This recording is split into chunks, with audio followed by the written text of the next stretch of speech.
everybody, welcome back to the channel.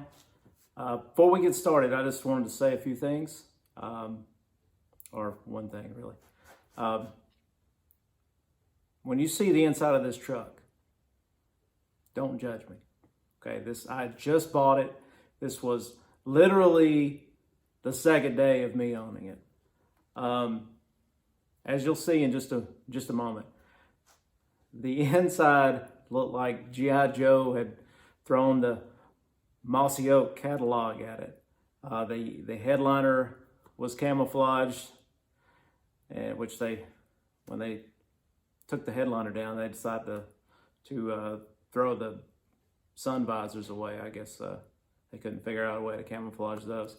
Anyway, so yeah, the headliner was camouflaged. The dash had a camouflage cover over it. The steering wheel had a Mossy Oak camouflage, cover on it. Mossy Oak camouflage floor mats. The bench seat had been taken out, and some bucket seats from a Ranger were put in, and they had camouflage Mossy Oak seat covers. And being bucket seats, since they came out of a Ranger, which is a smaller truck, they were kind of toward the center of the cab. So when you're driving, the steering wheel is kind of over here a little bit. But anyway, I've made some improvements since then. But anyway, like I said at the beginning, this was literally the second day of me owning it. All right, let's go. So it's the second day of owning the truck, and it's raining, and I just found out that the wipers don't work. Checked the fuse, it was good. You turn on the washers, the wipers will come on. So that tells me the motor's good. So it may be a switch, or it may be something else in the motor. Some contacts or something. I did a little digging on YouTube and found out something I could try, so we're gonna give that a shot and see what happens. So we're looking at the wiper motor. If we unplugged this and then pop this piece off, there's supposed to be some contacts inside here that sometimes get out of place and don't make a good connection anymore. So we'll try to get this off without breaking it and see if this fixes it. Okay, after some fighting, I finally got this piece off. Just use a screwdriver to pop these little tabs loose. This top one, it would have been really nice to have a pig tool, which I own, but it's at work. And ironically, that's where I was going today until the wipers decided to shut that down. After getting it off, this thing looks completely different than the one I had seen on a different YouTube video.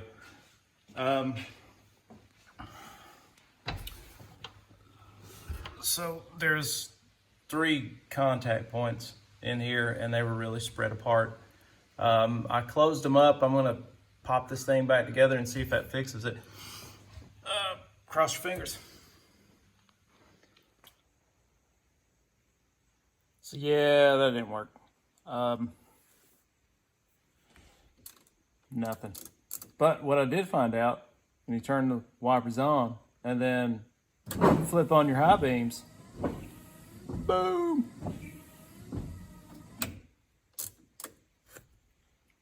So let's say it's a switch. Right, depending on the year of the vehicle, the wiper switch is removed in a variety of ways.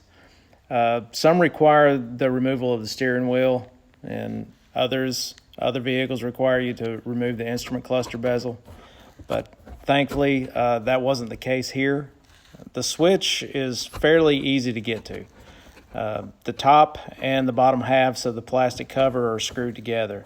Now you remove the screws from the bottom and then pop the bottom cover off and get it out of the way. Now I'm sure a service manual would probably tell you to remove the headlight switch knob and remove the instrument cluster bezel in order to get the top cover off. But to me, that's a little more work than necessary.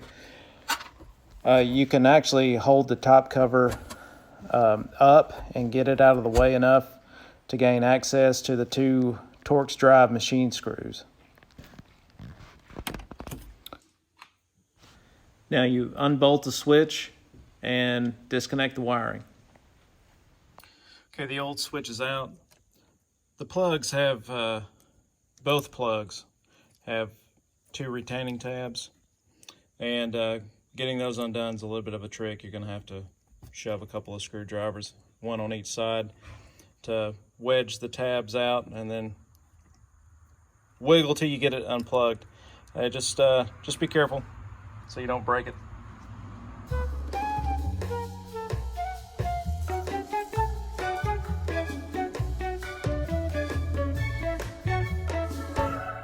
So here's the old switch, the disgusting original switch. As you see, still got the Ford logo in it. Went with the standard brand. Picked this up at O'Reilly's. I know it's probably not as good as the Motorcraft, but I think it's better than the Master Pro, the O'Reilly brand, and I've never had any problems with the standard stuff when it comes to electronics, so that's why I went with this. Okay, normally whenever you're doing something like this, once you make your electrical connections, you would want to go ahead and check the operation of the switch. In this case, I got a little bit ahead of myself and went ahead and mounted it.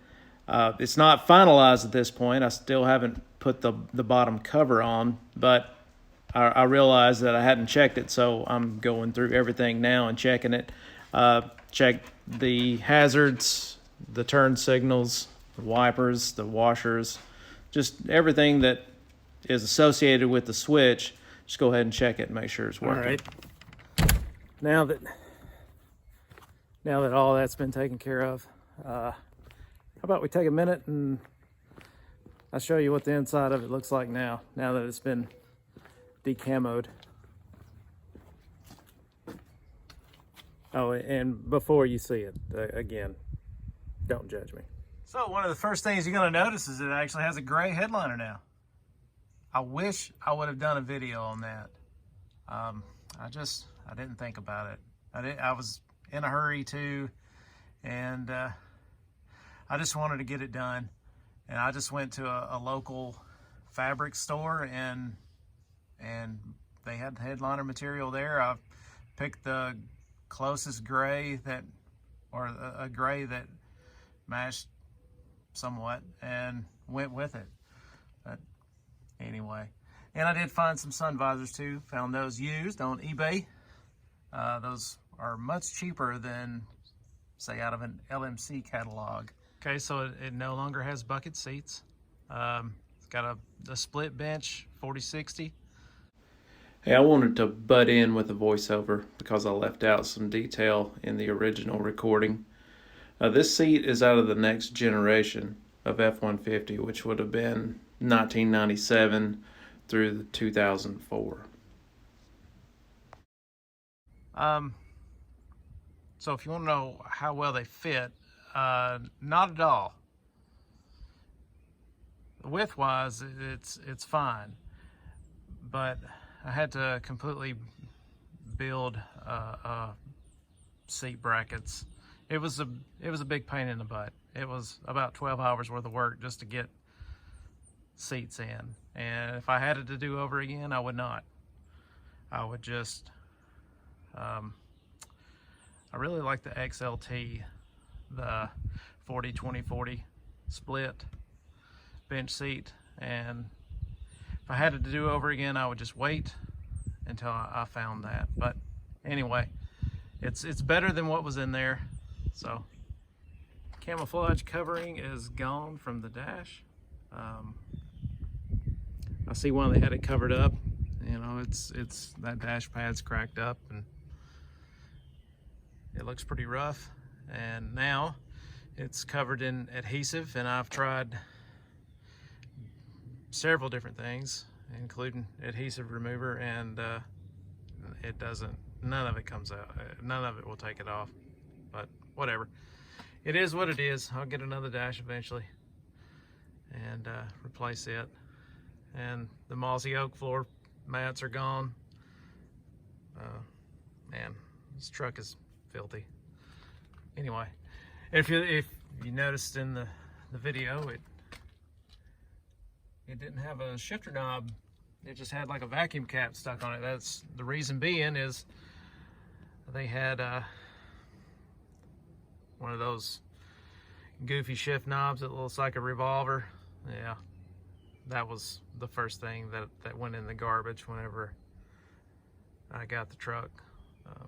Anyway, but there you have it. It looks better. Not great, but better.